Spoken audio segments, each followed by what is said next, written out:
All right, guys. This is one of the biggest groups we are going to be doing, and one of the most important and most probably controversial when it comes down to all the different players here. It's the offensive line room. What is up? This is Joseph back with the Utah Youth Football Digest. We're going to break down every player on this Utah offensive line, talk about who's a locked in starter, who's a potential starter, who's solid depth, who's deep depth. There's a lot of players in this group. It was a marathon to get all this info. So stick with me. It's going to be a longer video, but it's going to be a ton of fun. And if you guys are anything like me, this is a position that I have concerns about going into this year. It is a position that hopefully has firmed up, and some guys have taken those next steps. Definitely for me, in my opinion, offensive line was a weakness last year, and that was with Keaton Bills and Seitawa Maea, who are going to probably be picked in the NFL draft, right? So we don't have them anymore, right? We don't have them anymore, and getting this team locked in and getting this position group locked in heading into this year is super important. So before we dive in, guys, please make sure you smash that like button. Also, comment down below. If you're new to this series, we're going to break down every player, whether they're a starter, solid depth, potential starter, deep depth, all that stuff. What do we feel about these guys? This position has no bona fide stars, but there are a couple bona fide starters and a lot of potential starters. There's definitely some position battles in this group. Now, I'll also give you my thoughts on who I think has a very good shot at being a starter. And then make sure you guys, like I said, make sure you subscribe. We're putting out these videos, every position group outside of special teams, if you haven't put that together yet, heading into the spring football game. So if you're into that, make sure you stick around. Let's go ahead and dive in. Let's talk offensive line. And here we go. Buckle up, people. This will be a longer one. So we start with Michael Mokofisi. Now, Michael Mokofisi was a guy that had some up and downs last year, but he played over 800 snaps for Utah. I believe they have a lot of faith in him. Michael Mokofisi, over 800 snaps, not the greatest season from Michael Mokofisi, but the fact that in this room with a lot of different guys that could have filled in, Michael Mokofisi started basically every game for Utah. I think he's going to be a locked-in starter this year. They seem to like him a lot. And, that's probably a guy that's going to be a locked-in starter. And as we go through these players, there's a lot of potential starters, guys. And when I say potential starters, like a couple, I only have two locked in starters. And I'm guessing now that you know that one of them is Michael Mokofisi, you can guess who the other one is. He's on the screen right now. Um, but now that you know that, this is going to be a group that has a lot of position battles, and there are three starters that are undecided in my opinion right now, but a lot of solid players that could grab the spot. Okay, now let's move on to Johnny Maea. Johnny Maea, a guy that has played quite a bit for Utah, played a good amount over the past couple of years or so, and is a guy that is a potential starter. I'd say for me, he's very likely that he will grab a spot, but you'll see as we get deeper, guys, it is not a given that he will be the starter. He's a solid player, though. Another guy with some ups and downs, but a solid player and a guy that will be fighting for a starting spot. Okay, the only other locked-in starter, I hinted at it earlier, is Spencer Fano. He started as a freshman at left tackle, number 55, number one in your hearts. A guy I actually met at Costco. I met him at Costco. Huge hands, mammoth of a man. But is a guy that's super nice guy and a guy that is the locked-in starter at left tackle. If you're going to do it, lock him in as a freshman, I'm guessing you're going to go ahead and roll the dice and just keep it going as he heads into his sophomore year. We've also got Falcon Kalmatule. Now, he is a guy that is a potential starter, but he is probably up there as one of the most likely, in my opinion, to grab a starting spot for this team. Senior, my guess is, even though I have him as a potential starter, that he's going to be the right tackle and Spencer will be the left tackle. Shintaro has been on this Utah team for a while, has not played any snaps, I believe, in the regular season for Utah. I've got him listed as deep depth for this Utah football team. All right, and then we've got Kalinu um, Fayu. Now, this was a guy that played a good amount last year, and I've got him listed as a potential starter. He's going to be one of the guys competing for one of those other starting spots. Now, probably going to be an interior guy, probably going to be competing for an interior spot, 6'3", 324. He's got the size to do it. But he graded out quite well in the opportunities he was given. He's a junior. I see him as a guy that has a lot of potential. Like I said, graded out well, potential starter. Who knows? But a guy I like, and I could see him definitely grabbing a starting spot if all goes well. And then we've got Sola Toa Moei. I think that's how you say that. Sophomore, a guy that should be a solid depth piece. I believe he has gotten some reps throughout the seasons and should be a guy that's solid depth. So if he needs to go out there, isn't the worst thing in the world. Reese Parmenter, guy, no real reps to point to. So you got deep depth here, a guy you're not probably hopefully not going to see the field unless he just surprises everybody. Then we've got Hunter Duel. Hunter Duel is going to be a deep depth position as well, a guy that has not seen the field much for Utah and probably won't this year.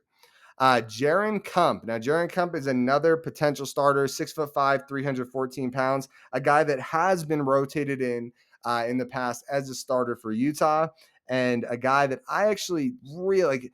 You guys see where I'm getting at here, where there's not a lot of locked in starters, but there is some good potential starters where whoever this starting five is at the end of the day is probably a pretty good group. It's or at least a decent group. Jacob Edmonds, another guy that's going to be deep depth, just young, redshirt freshman, not a lot of time in the system. So I'm going to just put him as deep depth.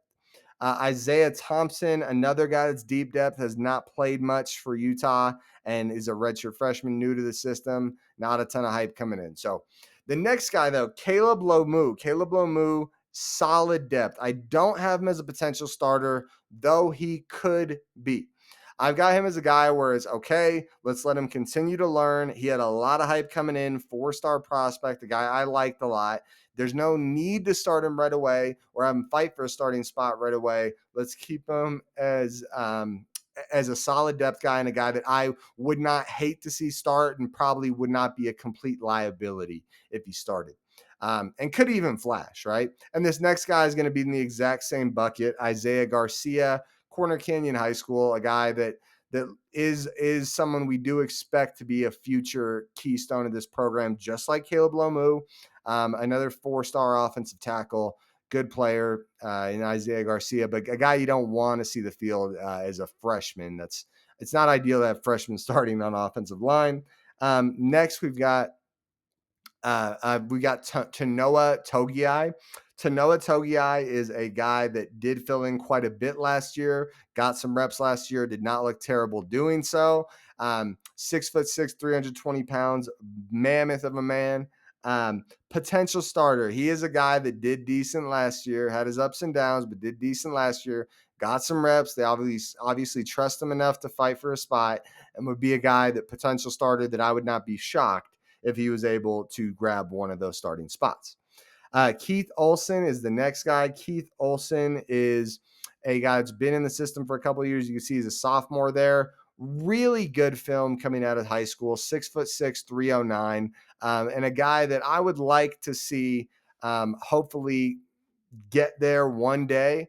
Again, he's a sophomore. He doesn't have a ton of experience in the system, but I believe they're not putting redshirt sophomore from what I'm seeing on the roster. I believe this is his third actual year in the program where he had a redshirt year, then a redshirt freshman year, and now he's going into a sophomore year. So I've actually got Keith labeled as solid depth. So if he did need to come in and spot fill, I hope he wouldn't be a complete liability. Roger Alderman, younger, right? Redshirt freshman, not a terrible prospect coming out, but a guy that I think we're going to have him as deep depth. I don't know if you'd be super ecstatic to see him hitting the field.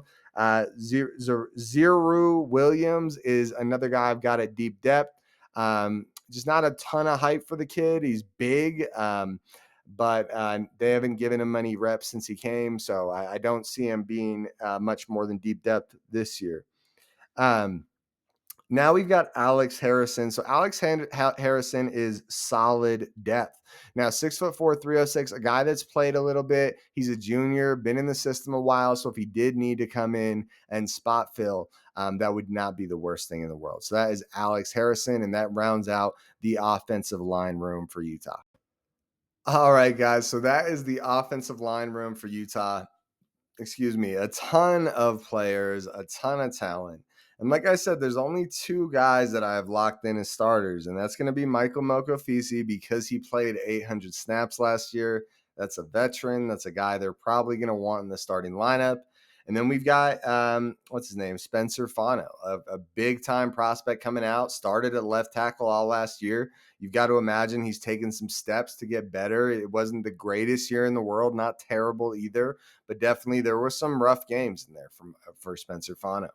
And those two are going to be locked in starters. And outside of them, the guys I have as potential starters, just to recap, Johnny Maea, Falcon Kuamatule. Sorry about the names. I'm not trying to be disrespectful. I struggle with the names sometimes. Kalinu Fayu. And then we've got Jaron Kump and Tanoa Togiai. So that's basically 5 guys that I have as potential starters outside of the 2 locked in. So of those 5 guys, there's going to be 3 more starting spots that could be grabbed. And I would not be shocked at all if some of these guys that I have as solid depth could grab one of those spots. I think it's unlikely, but my guess is it's one of those 5 are going to grab, or 3 of those 5 will grab those 3 open spots on the O-line.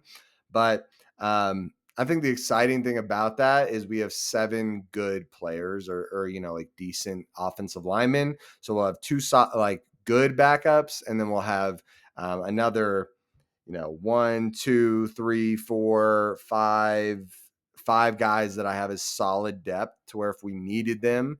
So that's, overall, that's 7 guys that can come in and spot fill and hopefully not do terrible on the offensive line. It does feel like a much deeper room than it did last year. As much as we don't have the high end proven talent that we had last year, it does feel like there is a lot of proven veterans on this crew and some good young guys that could go earn a spot. So that is the offensive line, and that wraps up the offense, guys. Before we get out of here, please make sure you smash that like button. Also comment down below. I'm guessing this will be one of the most controversial groups that I've posted about.